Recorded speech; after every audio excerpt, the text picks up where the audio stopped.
This is GARI, once called Fraser Island, the world's largest sand island, where rainforests grow from dunes and freshwater lakes shine like jewels. It's wild, it's ancient, and it's unlike anything you've seen.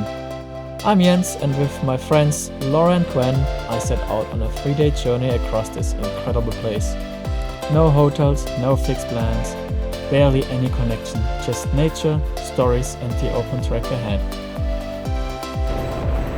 Have you ever been to a place that left a mark on you? One you'll never forget. This is our adventure into paradise.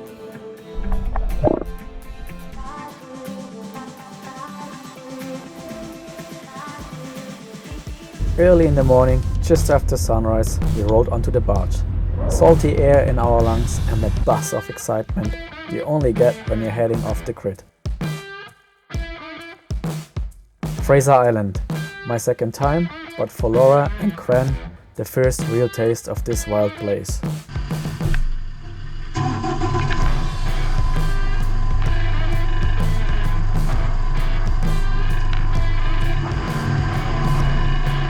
The moment we hit the sand, it was clear things had changed. Did you know Fraser Island was officially renamed GARI in 2023? GARI means paradise in the Butchulla language, the name given by the island's traditional owners, the Butchulla people, who've lived here for thousands of years, and honestly, it fits. The tide was already coming in, and the beach was narrow, wild, and scattered with driftwood from fallen trees. It felt like nature was reminding us who's boss from the very first minute. Even though there is rock at spots like Indian Head and Wadi Point, GARI is still the world's largest sand island. Over 98% of it is made entirely of sand, no bedrock underneath. Even the rainforests grow straight out of sand here, which is incredibly rare. The volcanic rock just had trapped the sand over hundreds of thousands of years. Our first stop, Eli Creek. Hello? You can't come to Fraser and not float down that icy stream at least once. I don't know why. What are you doing? What? What are you doing? We need to go by this way. You can walk through there, but it will take ages.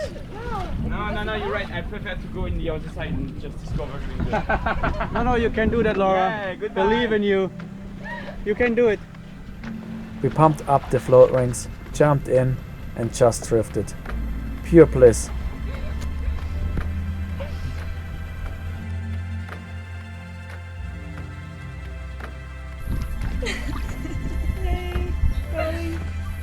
It's so good with a good for you. Everything. Oh! You guys.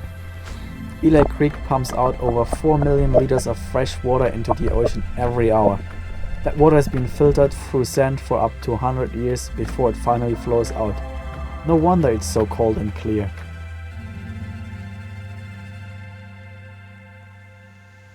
After Eli, it was Laura's turn behind the wheel. Her first time driving on Fraser. A bit nervous at first. Who wouldn't be, with soft sand and ocean spray in your face? But she absolutely nailed it. Confidence grew with every kilometer, and soon she was cruising like a pro. And then, believe it or not, we had to share the beach road with planes. Yep, tiny little aircraft landing right there on the sand, just a few meters from the waves. It's equal parts ridiculous and amazing, only on GARI. And just when we thought we'd seen it all, we stumbled across something you don't see every day. An enormous whale carcass washed ashore. It was kind of tragic, but also fascinating.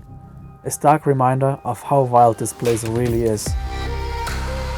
Our day ended at one of the most beautiful spots on the island, Champagne Pools.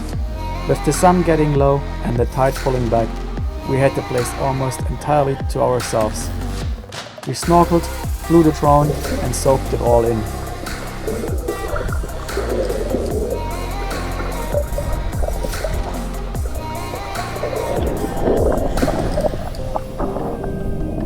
That night, we camped on the dunes, right next to the ocean, just us, the stars, and the sound of the waves. We watched the sunset from the roof of the car, cooked up the killer dinner, and fell asleep to the rhythm of the sea.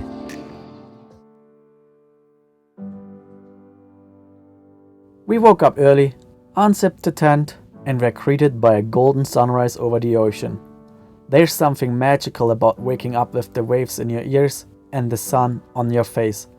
A quick dip to wake up, then brekkie with a special guest, a curious dingo, clearly hoping for a bite. They all look pretty skinny on the island, and it's tempting, I won't lie. But feeding wild animals? Definitely not okay.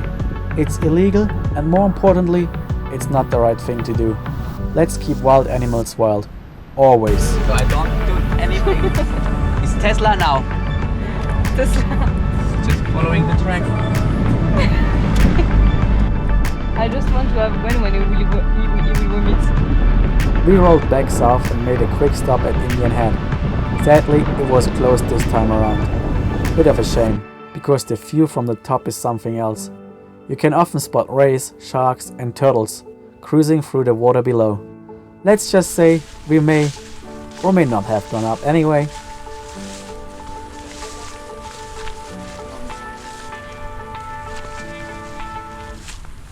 Love to driving!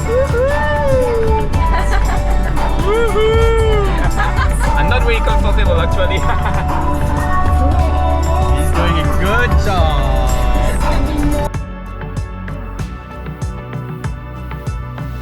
Oh, and if you're enjoying this adventure so far, hit that like button and consider subscribing.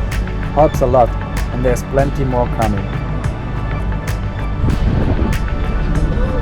Oh, we are free on the video.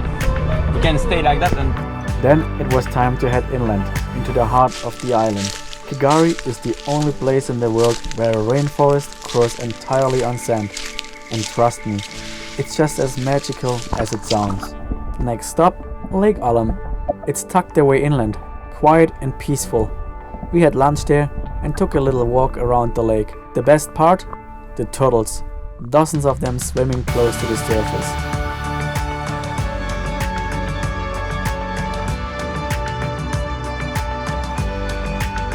Back to the coast after that. And yeah, we stopped by the shipwreck again. Our camp for the night was close to Eli Creek, so before calling it a day, we jumped back in the car and raced the fading light, just to float down the creek one more time. Floating down Eli at sunset doesn't get much better. We started the day right again, up early for the sunrise. You just can't skip them here. We did the Central Station hike, walked along that crystal clear stream with eels swimming beneath, butterflies fluttering around, lizards darting across the path, and even saw a huge monitor lizard sunbathing just above us on a log. After that, one final stop, Lake McKenzie. The guys couldn't believe it. That white sand, the turquoise water, it's unreal. We swam, flew the drone, had a big snack that turned into lunch, and they even pulled out the floats again. I filmed them from above, classic drone life, always behind the camera, never in front of it, but I love doing it. Alright, it's time to move. Real late, as always. Come on guys, if we want to catch the last barge, we better get moving. You're our savior! We can forever! Well, we didn't get far. Turns out a group ahead of us got stuck on the inland track, and we ended up in a proper traffic jam on a sand island. After they finally managed to dig themselves out, we had to make sure we didn't get stuck in the exact same spot. We were crawling behind the convoy, losing time by the minute. And yep, I almost got bogged myself. Totally my fault, forgot to switch into 4VD. Quick fix though, and we were back on track, raising the clock. I tried to stay within the speed limits, but whatever, we made it, just in time to catch the last barge off the island. And just like that, the adventure was over.